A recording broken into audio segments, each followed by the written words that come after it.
wa ala alihi wa ashabihi yunabiul ulum wal hukum. Kepada yang terhormat Ustaz Syafi'i selaku pengajar bahasa Indonesia kelas 11C dan kepada kawan-kawan kelas 11C yang telah bersama mulai dari awal masuk sampai hari ini dan sampai lulus nanti. Seperti yang kita ketahui bahwa pada tanggal 22 September 2023 Pondok Fatihul Ulum Al-Mahfudz akan memulangkan santriwatinya dalam rangka liburan Maulid Nabi. Kabarnya hal ini adalah hal yang paling ditunggu-tunggu. Dan saya pastikan kita adalah termasuk yang paling menunggu hal ini. Benar? Ya. Nah, asal kalian tahu kata menunggu, menanti dan lain sebagainya itu berkaitan erat dengan satu kata, yaitu sabar. Dan saya harap kita semua sabar dalam menunggu pulangan. Kenapa? Karena meskipun kita tidak sabar menunggu pulangan akan tetap tanggal 22 September tidak akan dimajukan, kan? Ya. Tahan menghadapi cobaan, tabah dan tenang. Sabar itu ada 3 tingkatan. Yang pertama, sabarun ala fi'li ta'at, sabar ketika melakukan ketaatan. Misalnya, kita kan wajib melakukan sholat. Terus di sini yang kedua, sabarun ala tarkil muharramat, sabar ketika melakukan keharaman. Kalau waktu udah mepet, terus udah ada sandal. Dan di sana ada sandal pribadi punya teman. Nah, kita itu harus sabar dan tahan untuk tidak memakai sandal itu. Lebih baik nyeker daripada menggosok.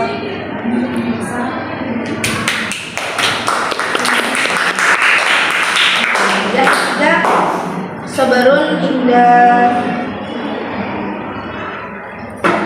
Yang ketiga, sabar ketika datang sesuatu yang tidak diinginkan atau sesuatu yang kita inginkan itu tidak datang, istilahnya tidak sesuai ekspektasi. Seperti kita kirim surat, minta kirim ke orang tua, mintanya sore, ternyata sampai seminggu nggak datang. Nah, itu kita harus sabar.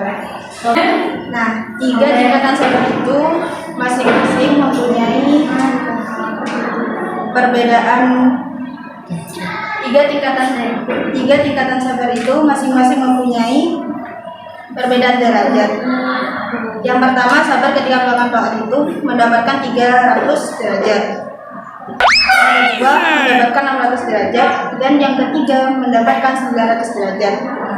Jadi totalnya kita dalam satu hari bisa mendapatkan 1800 derajat hanya dengan sabar ketika berjamaah, sabar tidak menggunakan sandal orang lain, dan sabar ketika tidak dikirim. Demikianlah ceramah saya hari ini. Mohon maaf atas segala salah dan kata. Wassalamualaikum warahmatullahi wabarakatuh. Assalamualaikum warahmatullahi wabarakatuh.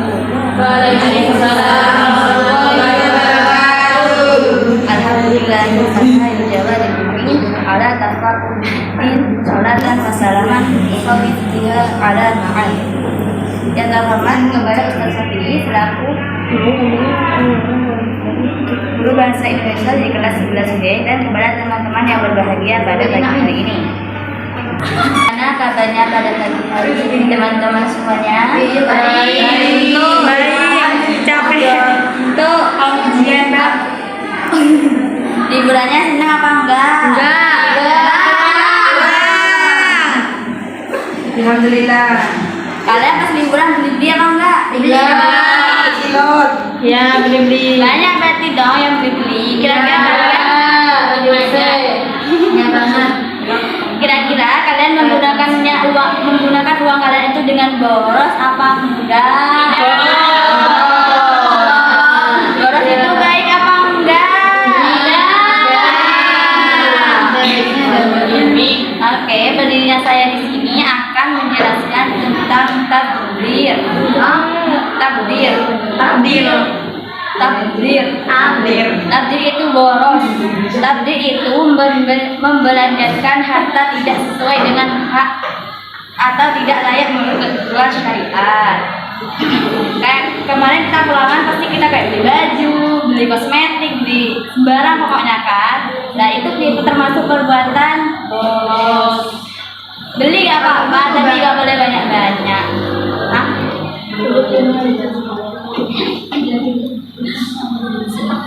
Tabdir itu termasuk dan syaitan seperti firman Allah dalam surat Al-Isra ayat 26. Innal mubadzirina kanu ikhwana syaitanu li rabbihim kafura. Sesungguhnya pemboros itu adalah saudara syaitan dan syaitan itu adalah sangat dekat kepada dirinya. Tindakan yang tergolong tabdir lainnya seperti membantu orang lain dalam kemaksiatan. Kayak kita pas kalian kemarin pulangan kalian membantu temannya, itu termasuk tabdir. Merayakan hari lebaran dengan berlebihan, merayakan hari pernikahan dengan berlebihan, atau tidak sesuai syariat Islam. Kalau kita berlaku takdir itu sama seperti setan, karena setan dengan pemboros seperti saudara kembar yang asal usulnya sama. Sekian dari saya. Assalamualaikum warahmatullahi wabarakatuh. Assalamualaikum warahmatullahi wabarakatuh. Waalaikumsalam warahmatullahi wabarakatuh. Hamdan wa syukran lillah, sholatan wa salaman ala rasulillah. Yang saya hormati Ustadz Syafi'i selaku guru bahasa Indonesia, dan tak lupa kepada teman-temanku yang berbahagia. Kita lahir di bumi ini sudah berilmu apa tidak? Ya, kita lahir di bumi ini tanpa ilmu sedikit pun. Maka Allah memerintahkan umatnya untuk menuntut ilmu. Ilmu dalam pandangan Islam tergolong hal yang suci. Ilmu juga bagaikan malam dan cahaya. Seseorang tidak akan bisa berjalan di malam hari tanpa adanya cahaya. Demikian kita tidak bisa membedakan yang salah dan mana yang benar tanpa adanya ilmu.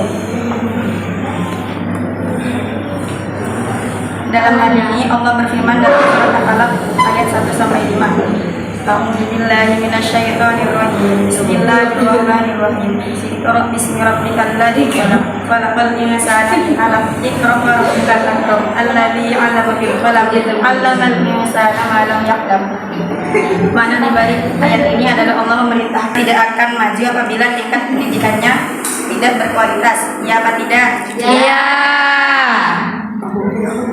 Dalam sejarah ilmulah yang menjadi peradaban yang gemilang. Dalam hal ini Islam juga memiliki masa kejayaan. Salah satunya adalah berdirinya bangunan Al-Aqsa di Yerusalem sebagai bentuk Islam dalam bidang arsitektur. Kita pergi ke Makkah. Sekian dari saya, semoga berkah. Assalamualaikum warahmatullahi wabarakatuh. Waalaikumsalam warahmatullahi wabarakatuh. Assalamualaikum warahmatullahi wabarakatuh.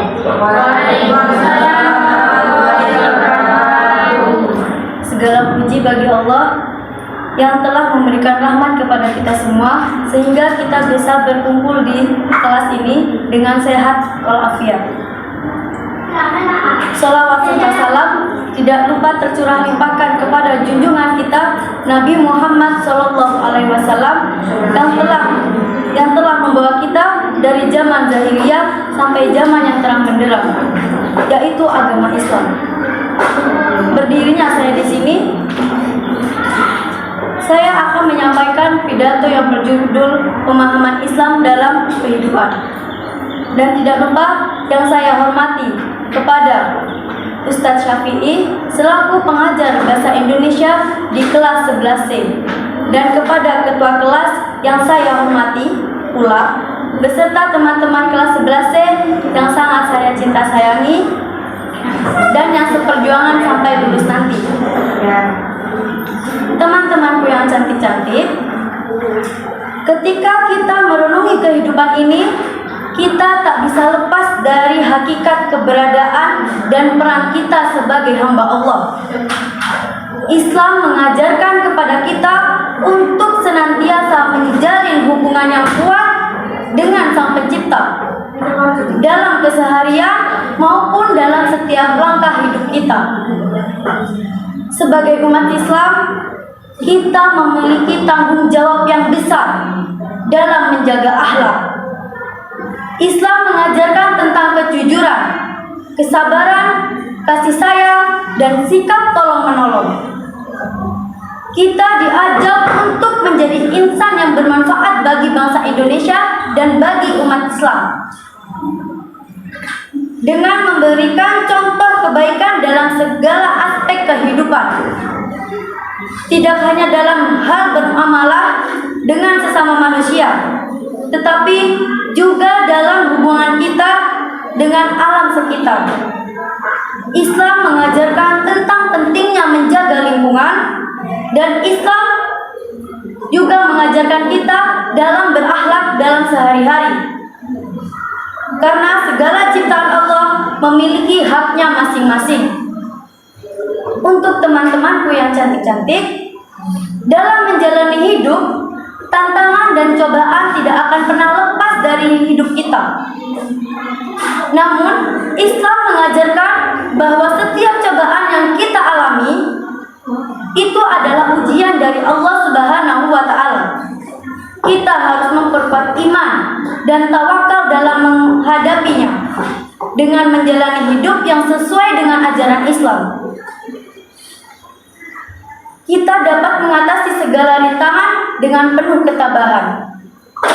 Jadi, untuk teman-temanku sekalian, apapun cobaan yang kalian alami dan apapun cobaan yang kalian hadapi, kalian harus menjalankannya dengan penuh kesabaran dan dengan penuh ketabahan. Jadi, jangan pernah menyerah untuk menjalani cobaan yang kalian alami selama ini. Mungkin hanya ini yang bisa saya sampaikan. Kurang lebihnya saya mohon maaf, dan untuk teman-temanku, semoga ini menjadi motivasi yang hebat buat kalian semua. Dan hanya ini yang bisa saya sampaikan. Kurang lebihnya saya mohon maaf. Saya Najwa Alfiatur Rahmah. Assalamualaikum warahmatullahi wabarakatuh.